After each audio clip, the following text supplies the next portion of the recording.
Arizona. I was trying to do it in the car for y'all, but this one live and direct in the mountains. We're at Camelback Mountain right now. But if you don't know me, I'm Javon Wooden, founder of Live Not Loathe, and catch me on Facebook and YouTube every Thursday for Therapy Thursdays, 6 p.m. Eastern Time, and Sunday for Self Empowerment Sundays at noon Eastern Time. It's every time, every week, y'all. So I'm just gonna go right back into it. 5 ideas to recharge your mind and your spirit. So number one is take a break.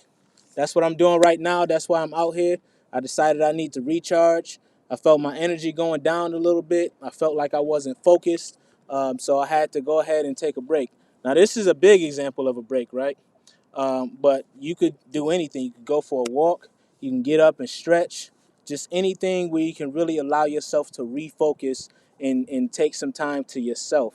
You know, that break is paramount because what happens if you keep going and you keep grinding without that, your body starts to wear down, your focus starts going away, you start making mistakes that you wouldn't normally make. So in your productivity wanes, you know, you start to take a little longer to do things that was automatic for you at once. So really take that time to recharge and be intentional about that, especially when it comes to technology. You know, if we're constantly looking at technology, your circadian rhythm gets thrown off, and that's your biological clock. So just like any other clock, you know, if something's wrong inside, you know, the time is not synced anymore. So that's the same way with your body. You know, you can't sleep as well. You know, you find yourself being more fatigued quicker. You know, have restless nights because you're looking at the phone right before. You got to really be mindful about breaks, especially from technology. Number two, do something fun. You can't go through life living the checklist. You know, if you're just doing things just because you feel like that's the thing you're supposed to do, we can't live like that, people. You start to really lose the definition of joy in your life. You have to make sure that you're working to allow yourself freedom. You know, we don't want to work just to pay bills and then we die, right? We want to work to enjoy time with our family. We want to do things we really enjoy. Like I'm out here hiking. We want to really take appreciation, right? And celebrate life and celebrate your accomplishments and really understand and realign with what joy means, right? Because you start becoming numb if you don't take those breaks. You know, that you start to I mean, if you don't do something fun, you start to becoming numb to life, right? You start losing the joy. So really find out what you want to do and what that means for you. Number three, exercise.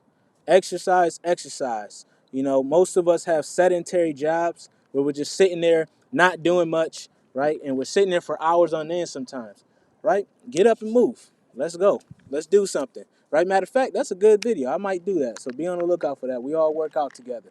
One team, one fight, as we say in the military, right? But you know, you want to make sure your body stays fluid. It's just like anything. You want to keep that thing going because the object in motion stays in motion. And the object at rest, y'all know what it means. You know, y'all know the end of that. So we want to make sure we keep our bodies moving for as long as possible. Because when you get older, when you 50s, 60s, and you know, next thing you know, you've been sitting down all your life without doing anything, you start to get stiff. You start to have all these aches and pains. You don't know where they came from. Well, it came from a lifestyle of not moving and not giving about and really caring for your body and yourself. Number four, deep breathing. Deep breathing is very important. One, it ties into that break thing I was talking about. If you take a break, you know, take like 10 seconds of breathing in and breathing out. And I'm talking about diaphragmatic breathing, really from your belly. Don't think that breathing just in your lungs is enough. Really take that in and then let it go. And what that does is it strengthens your muscles, but it also gives more oxygen to your brain, right? In your brain, you start to wonder why you feel fatigued. You might, you know, you start losing focus. You start feeling a little weird sometimes. It's because your brain's not getting enough oxygen. Maybe you're yawning a lot, you know, things like that. Those are signs that say you need to take that deep breath, right? And there's a guy, his technique is called Wim Hof method. Look him up, check him out. He has some really good things on breathing. And actually, I may do something on that as well. And I'll let you all know when that comes because breathing is very important for our longevity and for our success. right? If you don't get that oxygen through your body, cells start dying, your brain's not as sharp, and you'll start seeing that difference. A lot of us really hold our breath throughout the day and we don't even know it, right? We're sucking our stomach in, that's not allowing yourself to really truly expand and letting that air come in. So take a moment, take a deep breath. You can stop for 10 seconds. I do like mindfulness meditations or micro meditations, which is like 10 seconds of just taking a deep breath with your eyes closed and really refocusing and realigning. So try it out. Let me know in the comments how you felt about that. Number 5, probably should have been number 1. This is change your perspective.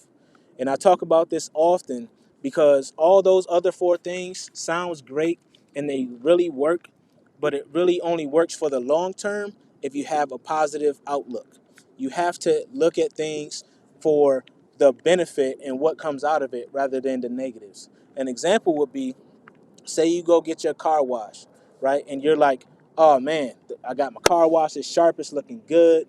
Next thing you know, it rains. And then you're like, oh man, every time I do this, it rains, right? Instead of looking at the positive perceptive, having the positive perception and saying, okay, I have a car, I'm able to afford this, I have mode of transportation, I can get my car washed anytime I want, you're looking at the negative. Stop taking that one thing that probably won't matter in the grand scheme of things and focus on the accumulation of the positives. You know, there's this guy named Viktor Frankl that I love. He wrote a book called Man's Search for Meaning. And the reason why it was so powerful for me is he was actually in the concentration camps and his whole family was killed, right? Maybe one survived with him. But you know what he said when he was let out? When he finally was free, he said, I feel bad for the guards. Not for his family, not for himself, but he felt bad for the guards for what they had to witness and what they had to do. And he said they had to go through so much torment to have to do that day in and day out. Can you imagine having that perspective? That is empathy at another level. I'm not there yet. I don't know if I'll ever get there, but I'm trying to get there, right? I try to do something that's called ahimsa. It's a Buddhist principle of nonviolence. And the reason why I started practicing this is because my perception when I was younger was that if I'm going to do what I had to do, even if that meant harming someone else, right? And I had to change that. Now I'm going to do what I have to do for with the good intentions in mind, right? Instead of taking advantage or doing whatever I need to do. That's a perception shift. That's a mindset shift. And it's very important that you go ahead and try that. And I have a couple exercises for that coming up for y'all in a couple of weeks. Now, I did 5, but I have one bonus, and that is uplifting music. Get your playlist together, people. 20 songs. Just get you a playlist so when you're down or when you don't feel like you're focused or you don't really feel like getting up in the morning, turn that joint on. I don't care what the genre is. If you're getting up and you're dancing, then it's working. That's what we want. We want you to really enjoy this thing called life. In music, there's a song for every single emotion out there.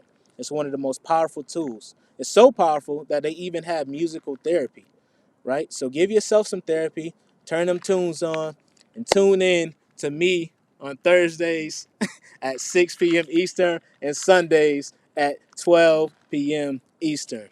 All right. Much love, y'all. Peace.